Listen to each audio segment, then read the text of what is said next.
Good morning, students. Today we are going to study the new chapter, that is the chapter of Beehive, a truly beautiful mind.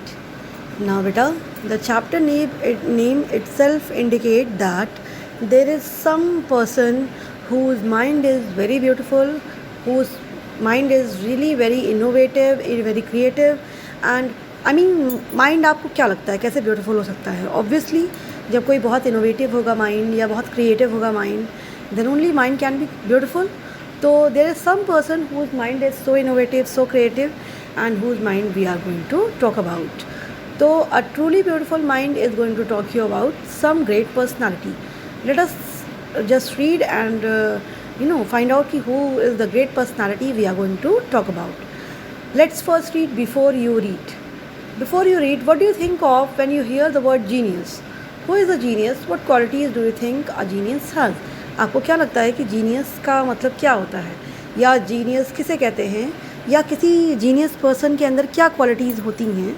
ठीक है, तो आपको क्या लगता है? Genius means a person who is very innovative from the mind, a person who knows everything, a person who is very intelligent in all perspectives. ठीक है, मतलब ऑल पर्सपेक्टिव मतलब हर एरिया में इंटेलिजेंट रहे, उसको हर चीज़ की नॉलेज रहे. तो हम लोग इस टाइप के पर्सन को प्रेजेंस ऑफ माइंड रहे, ठीक है, इस टाइप के पर्सन को हम लोग कहते हैं genius person. We shall now read about a young German civil servant who took the world by storm about 100 years ago. In the summer of 1905, the 26-year-old published in quick succession 4 groundbreaking papers about light, the motion of particles, the electrodynamics of moving bodies, and energy. His work took up only a few pages in scientific journals but changed forever our understanding of space, time, and entire cosmos, and transferred the name Einstein into a synonym for genius. मतलब कि एक ऐसा person, एक ऐसी personality के बारे में we are going to read जिसने इतनी सारी बहुत नई इनोवेशंस की हैं, नई आप कह सकते हैं डिस्कवरीज इसने की हैं. लाइक फॉर एग्जांपल जैसे आपको दिया ही हुआ है, light, motion of particles, electrodynamics and many more, energy and many more. ठीक है, एंड इन्होंने बहुत सारे पेपर्स भी पब्लिश किए हैं. पेपर मतलब होता है बेटा यहाँ पे जर्नल से मतलब है, या पेपर आप कह सकते हैं रिसर्च वर्क से मतलब है यहाँ पे. तो इन्होंने बहुत सारे एरियाज़ में रिसर्च वर्क भी किया है, and that is being told to you in this chapter. And इनके रिसर्च वर्क जितने हैं, जैसे लोगों के रिसर्च वर्क बेटा बहुत होते हैं, बट उनकी फाइंडिंग्स जो हैं उन पूरे रिसर्च वर्क की में भी शायद ओवरऑल फाइंडिंग जो है वो शायद बहुत ही कम रह पाए. लेकिन इनकी जो ओवरऑल रिसर्च वर्क थे, लाइक फॉर एग्जांपल अगर इनका रिसर्च वर्क चाहे 2 या 3 ही रहा हो, या कह सकते हैं कि कंपेयर टू अदर्स शायद कम रहा हो, शायद औरों का 100 रहा हो, इनका 10 या 20 ही रहा हो, लेकिन उसके कंपैरिजन में जो फाइंडिंग हुई थी रिसर्च पेपर के अंडर में वो बहुत ज़्यादा हुई थी. यानी कि डिस्कवरीज़ इन्होंने बहुत ज़्यादा की हैं, इन्होंने नए इनोवेशंस बहुत ज़्यादा किए हैं, और शायद इसी सब की वजह से इन्होंने हमारी जो अंडरस्टैंडिंग है स्पेस को लेकर वो पूरी चेंज कर दी है. और सिर्फ इसी रीज़न की वजह से आइंस्टीन का नाम एक सिनोनिम की तरह यूज़ किया जाने लगा जीनियस के फॉर्म में. जैसे हम लोग कहते हैं ना कि जीनियस है कोई इंटेलिजेंट है, तो आपने बहुत लोगों को ये कहते हुए सुना होगा कि you are not a Einstein. ठीक है, you are not an Einstein, that means कि आप आइंस्टीन नहीं हैं. इसका मतलब ये है कि आप उसकी तरह इंटेलिजेंट नहीं हैं. यानी कि आइंस्टीन एक खुद का सिनोनिम वर्ड हो गया जीनियस के पर्सपेक्टिव में. ये इतने जीनियस थे. ठीक है, तो let's read about the chapter कि हम लोग मतलब इन्होंने ऐसा क्या कर दिया भाई, ठीक है, कि इनका नाम इस तरह से लिया जाने लगा. 50 years after his death Albert Einstein genius still reigns. मतलब जो 50 years इनकी डेथ के बाद भी, इन्होंने इतना साल इन्होंने लिव किया, उसके बाद 50 years डेथ को इनके हो गए, और अब भी एल्बर्ट आइंस्टीन का जो रेन है, यानी कि उनका जो हम लोग उनका एरा जो कहते हैं, उनका दौर जो कहते हैं, उनका दौर अब भी चल रहा है. यानी कि उनकी फाइंडिंग्स, उनके रिसर्च हम लोग आज भी पढ़ रहे हैं कि नहीं. तो देखिए ये हम लोग चैप्टर में तो पढ़ ही रहे हैं, और इवन आप लोग साइंस में, मैथ्स में, सब में पढ़ते ही होंगे उनके बारे में. ठीक है, चलिए हम लोग फर्स्ट पैराग्राफ से स्टार्ट करते हैं बेटा. Let's read and find out कि what special about Einstein. Albert Einstein was born on 14 March in 1879 in the German city of Ulm, without any indication that he was destined for greatness. On the contrary, his mother thought Albert was a freak. To her, his head seemed much too large. तो बेटा आप देख ही रहे हैं कि इनकी birth को around 140 years हो गए, और 140 years it matters a lot. आज भी हम लोग उनका नाम इतने रिस्पेक्ट से ले रहे हैं, उनकी चीज़ें इतनी रिस्पेक्ट से पढ़ रहे हैं. ठीक है, तो एल्बर्ट आइंस्टीन को का जो बर्थ था वो 14 मार्च 1879 में हुआ था. ही was a boy of German city. इनका जो है बर्थ जो है वो उल्म में हुआ था. और ड्यूरिंग हिज बर्थ ऐसा कुछ इनके पॉस्चर जेस्चर से नहीं लग रहा था कि he is going to become some great person और he is going to do some great task in his life. ऐसा कुछ भी नहीं लग रहा था. आपने कभी सुना होगा कि जैसे जो बहुत ही ज़्यादा ग्रेट पर्सनालिटी बनने वाला होता है उसकी बर्थ से ही कुछ ना कुछ उसके इंडिकेशंस ऐसे दिखने लगते हैं, पर इनके अंदर ऐसा कुछ भी नहीं था. यहाँ तक कि जब इनका बर्थ हुआ था तो he was looking something like freak. ये ऐसा लगता था जैसे कि बहुत ही फ्रीक टाइप के पर्सन हैं. मतलब he was not behaving in a proper manner like other child behave. वो उसकी तरह बिहेव नहीं करते, कुछ अलग बिहेव कर रहे थे. ये इनका बिहेवियर दूसरों से थोड़ा सा अलग था. यहाँ तक कि इनका जो हेड पोर्शन था वो बॉडी के कंपैरिजन में बहुत लार्ज था. ठीक है, at the age of 2.5 Einstein still wasn't talking. When he finally did learn to speak, he uttered everything twice. Einstein did not know what to do with other children, and his young playmates called him brother boring. क्या हुआ बेटा कि 2.5 years पे भी इनको बोलना नहीं आया. 2.5 years के बाद जब इनको बोलना आया तो ये हर चीज़ दोबारा से बोलते थे. मतलब हर एक वर्ड को दोबारा से बोल के तब ये सेंटेंस कंप्लीट किया करते थे. इनको ये भी नहीं पता था कि दूसरे बच्चों के साथ क्या करना है, कैसे खेलना है, कैसे बिहेव करना है, और इसीलिए इनका नाम ब्रदर बोरिंग पड़ गया था. ठीक है, मतलब इनको प्रॉपरली नॉर्मल चाइल्ड की तरह बिहेव करना नहीं आता था. ये दूसरों के बच्चों के साथ तक की तरीके से खेलते नहीं थे, प्रॉपर बिहेवियर नहीं था. ठीक है, so the youngster played by himself much of the time. मतलब फिर ये क्या होता था कि ये खुद ही से क्योंकि बाकी बच्चे इनके साथ खेलते ही नहीं थे, ये बाकी बच्चों की तरह इनका बिहेवियर ही नहीं था, तो इनका जो प्ले टाइम था वो ये खुद ही से आधे समय खेलते रहा करते थे. मतलब क्योंकि कोई इनके फ्रेंड्स नहीं थे बेटा, कोई इनके साथ इंटरेस्टेड नहीं था खेलने में, ये एकदम बोरिंग सा काम किया करते थे. तो इस वजह से जो बाकी बच्चे थे वो इनको अपने गेम में इंक्लूड नहीं करते थे, तो ये अपने से ही कुछ ना कुछ गेम खेलते रहते थे. He especially loved mechanical toys. Looking at his newborn sister Mada, he said to have said, "Fine, but where are her wheels?" ये इतने टेक्निकल पर्सन थे from the very initial point, from the very childhood time. ये इतने technical type के person थे कि इन्होंने अपनी जब लिटिल सिस्टर इनकी बॉर्न हुई तो उन्होंने उसको भी देखकर कहा, मतलब इनको लगा कि वो भी कोई टॉय है. इनको एक ह्यूमन बीइंग और एक टॉय में फ़र्क ही समझ में नहीं आया. इनको लगा कि वो भी एक टॉय है, और जैसे बाकी सारे टॉयज़ हैं जो व्हील से चलते हैं, तो वैसे ये भी एक टॉय होगी जो व्हील से चलती होगी.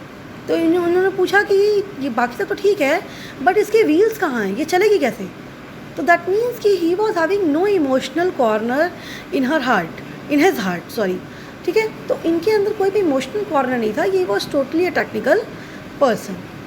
A headmaster once told his father that what Einstein chose as a profession wouldn't matter because he will never make a success at anything. Einstein began learning to play the violin at the age of 6 because his mother wanted him to. He later became a gifted amateur violinist, maintaining this skill throughout his life. अब अच्छा हुआ क्या कि एक बार इनके headmaster ने बोला कि इनके फादर से कि ये अपनी प्रोफेशन में क्या चूज़ करता है ये बिल्कुल मैटर नहीं करेगा, बिकॉज ये किसी चीज़ में सक्सेसफुल नहीं हो पाएगा. मतलब ये हर चीज़ में फ़ेल हो जाएगा जो भी चीज़ें चूज़ करेगा, because he is not a proper child. मतलब प्रॉपर चाइल्ड मतलब नॉर्मल चाइल्ड नहीं है ये, तो इसलिए ये कभी सक्सेसफुल नहीं हो पाएगा. Einstein began learning to play violin. मतलब ये क्या हुआ बेटा, एट द एज ऑफ 6 ये जो है इन्होंने वायलिन प्ले करना स्टार्ट किया. ये इसलिए नहीं क्योंकि इनको पसंद था, बल्कि इसलिए क्योंकि इनकी मदर चाहती थी. ठीक है, एंड लेटर ऑन ये अपनी लाइफ में एमेच्योर वायलिनिस्ट बने। एमेच्योर मतलब होता है बेटा कि जब आप कोई चीज़ अपने पर्सनल एन्जॉयमेंट के लिए करते हैं, ना कि किसी प्रोफेशन में जाने के लिए, ठीक है। तो ये बाद में जाके एमेच्योर मतलब कि एक पर्सनल लेवल पे बहुत ही फाइन वायलिनिस्ट बने, ठीक है। और इन्होंने अपनी इस स्किल को थ्रू आउट लाइफ मेंटेन किया। But Albert Einstein was not a bad pupil. He went to high school in Munich, where Einstein's family had moved when he was 15 months old. Now क्या हुआ बेटा, Einstein कभी भी bad student नहीं था। मतलब भले ही उसके हेडमास्टर उसे डांटते हों, लेकिन वो कभी भी बैड स्टूडेंट नहीं रहा है, ठीक है। वो अपने हाई स्कूल में गए म्यूनिच में, जहाँ पे उनकी फैमिली 15 मंथ्स के जब वो थे, यानी कि जब वो 1.5 साल के हुए थे, तभी उनकी फैमिली मूव कर गई थी म्यूनिच में। तो उन्होंने वहीं पे अपनी पूरी स्टडीज़ कंप्लीट की एंड वो वहीं पे हाई स्कूल में गए, ठीक है। And scored good marks in almost every subject. उनके हाई स्कूल में हर सब्जेक्ट में ऑलमोस्ट गुड मार्क्स आए थे। जिस हिसाब से टीचर्स सोचते थे कि इनके अच्छे मार्क्स नहीं आएंगे, तो टीचर्स की थॉट को इन्होंने बदला एंड उनके मार्क्स काफ़ी अच्छे आए। Einstein hated the school regimentation and often clashed with his teachers. At the age of 15, Einstein felt so stifled there that he left the school for good. That means कि बेटा इनको school की पढ़ाई से कोई मतलब कि प्रॉब्लम नहीं था, इनको स्कूल के स्टडीज़ से कोई प्रॉब्लम नहीं थी, बट स्कूल के जो फालतू के रूल्स थे वो इनको पसंद नहीं थे। तो ये कभी भी रूल, जैसे कि आपने देखा होगा 3 Idiots मूवी देखी होगी, तो like Aamir Khan was always saying कि ज्ञान हर जगह बट रहा है, आप कहीं से भी जाके ले लो। बट आप इसको रियल लाइफ में फॉलो नहीं कर सकते, क्योंकि अगर आप किसी और, यहाँ तो अभी इवन आप स्कूल्स में भी देखो, नॉर्मल स्कूल में भी अगर आप किसी और क्लास में जाके बैठ जाओ, आप क्लास 9th के हो, क्लास 12th में जाके बैठ जाओ, फिर कहो कि ज्ञान तो हर जगह बट रहा है, हम कहीं से भी लेंगे, then you will be just class out of the school. आप सीधे स्कूल से बाहर निकाल दिए जाएंगे अगर आप ये सब फालतू बातें करेंगे। तो यहाँ पे स्कूल्स में हमेशा ही प्रॉपर रूल्स, अपने ही स्कूल या किसी एक पर्टिकुलर स्कूल की मैं बात नहीं कर रही हूँ, मैं हर स्कूल की बात कर रही हूँ कि हर स्कूल में एक प्रॉपर रूल एंड रेगुलेशन बना होता है, जहाँ जिसको आपको फॉलो करना ही है। आप ये नहीं कह सकते हैं कि मैं कहीं से भी पढ़ूँगा, कैसे भी पढ़ूँगा, जैसे मेरा मन करेगा मैं वैसे पढ़ूँगा। You can't say this. तो इनको स्कूल के रूल्स एंड रेगुलेशंस बिल्कुल पसंद नहीं थे, और इसी बात पे इनके टीचर्स से कभी कभी लड़ाई भी हो जाया करती थी। और जब 15 एज इनकी एज 15 हुई, तो ये इतना ज़्यादा इनको सफोकेशन होने लगा स्कूल एनवायरनमेंट में कि इन्होंने स्कूल को छोड़ दिया। The previous year Albert's parent had move to Milan and left their son with relatives. After prolonged discussion, Einstein got his wish to continue his education in German-speaking Switzerland in a city which was more liberal than Munich. अच्छा, क्या हुआ कि अब यहाँ तुम Albert ने अपना school ही छोड़ दिया, तो क्या हुआ, एक मिलन नाम की जगह थी वहाँ, जैसे म्यूनिच एक प्लेस है बेटा, वैसे ही मिलन नाम की भी एक प्लेस है, वहाँ पे इनके पेरेंट्स मूव किए, मतलब वहाँ पे इनके पेरेंट्स शिफ्ट हो गए, और अपने इनके रिलेटिव्स वहाँ एक रहते थे, उनके रिलेटिव्स के घर पे वहाँ पे इनको छोड़ दिया और वहाँ पे पढ़ने के लिए रहने दिया, ठीक है। ये वहीं पे अपने रिलेटिव्स के घर रह के ये पढ़ने लगे वहीं पे, ठीक है। अच्छा, बहुत ज़्यादा प्रोलॉन्ग डिस्कशन, यानी कि बहुत ज़्यादा डिस्कशन के बाद ये आइंस्टीन ने डिसाइड किया कि he will study in a new school and that school will be more liberal than Munich. ये जर्मन स्पीकिंग स्विट्ज़रलैंड स्कूल में इन्होंने पढ़ने का प्लान बनाया, तो वहाँ पे इनको लगा कि ये थोड़ा सा लिबरल स्कूल है, ठीक है, और यहाँ पे मतलब इनका माइंड सेट हुआ कि मैं यहीं पे पढ़ूँगा, ठीक है। Einstein was highly gifted in mathematics and interested in physics, and after finishing school, he decided to study at a university in Zurich. अच्छा, क्या हुआ कि आइंस्टीन तक बहुत ही गिफ्टेड पर्सन थे मैथमेटिक्स, और बहुत ही इंटरेस्टेड थे फिज़िक्स में भी, और स्कूल को फिनिश करने के बाद उन्होंने अपनी स्टडी का डिसाइड किया कि he will study somewhere in the university of Zurich, ठीक है। तो ये obviously he was much interested in studies, तो ये आगे बढ़ने के लिए इन्होंने प्लान किया कि अब मैं ज्यूरिक जाऊँगा और वहाँ पे मैं पढ़ाई पूरी करूँगा अपनी। दैट मीन्स कि ये यूनिवर्सिटी लेवल, यानी कि अपना ग्रेजुएशन एंड पोस्ट ग्रेजुएशन ये वहाँ से करेंगे। But science wasn't the only thing that appealed to the dashing young man with walrus moustache. मतलब जैसे कि आपने अभी तक पढ़ा कि he was a very technical man, he loved maths, he loved physics and he loved mathematics, physics, और इनको स्टडीज़ में बहुत प्यार था, इनको स्टडीज़ बहुत पसंद थी। तो आपने ये सारी चीज़ें देखी। तो बेटा मैं यहाँ पे आपको ऑथर बता रहा है कि सिर्फ यही सारी चीज़ें नहीं थी, सिर्फ मैथ्स फिज़िक्स और पढ़ाई और सिर्फ यही सब चीज़ें नहीं थी जो इस डैशिंग यंग मैन को बहुत पसंद थी। Obviously he was a very good looking handsome young man. आपने फ़ोटो में, अगर आपको दिख रही हो फ़ोटो यहाँ पे, तो फ़ोटो में आप देख रहे होंगे कि he the photo which is in left side, आप देखिए, is the photo of the young personality of Albert Einstein, and he is absolutely handsome, absolutely dashing in his personality. तो ऑथर का यही कहना है कि मतलब इनको और भी बहुत सारी चीज़ें थी जो इनको पसंद थी, जैसे कि अभी आपने एक छोटा सा एग्जांपल ऊपर देखा वायलिन का। तो और भी बहुत सारी चीज़ें इनको क्या क्या पसंद थी, कैसे पसंद थी, इन्होंने कैसे उसको फॉरवर्ड किया अपनी लाइफ में, we will read in the next class. ठीक है, चलिए नेक्स्ट क्लास में चलते हैं, देखते हैं फिर कि क्या इनको और पसंद था। And obviously this is a very interesting chapter, so just please read it बेटा। ठीक है, till now we have read till now, अब उसके बाद हम लोग नेक्स्ट क्लास में देखेंगे। ओके क्लास, थैंक यू बेटा, थैंक यू।